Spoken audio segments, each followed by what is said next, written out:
Karibu sana kwa mara nyingine tena kwenye YouTube channel yetu ya wauzaji. Leo tutajifunza jinsi ya kuangalia picha ambazo umezifuta Facebook.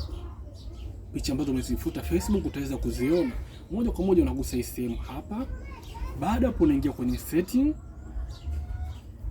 Baada hapo unapandisha juu, unaingia kwenye sehemu pameandikwa activity log. Unagusa kwenye activity log.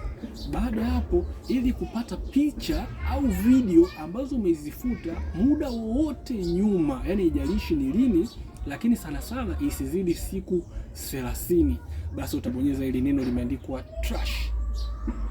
Ukibonyeza hapa, mimi hapo naona hakuna kitu nilichokifuta kwa sababu account ni mpya, lakini wewe lazima utakuta na posti zako ambazo umezifuta mbalimbali, utazikuta hapa kwenye trash.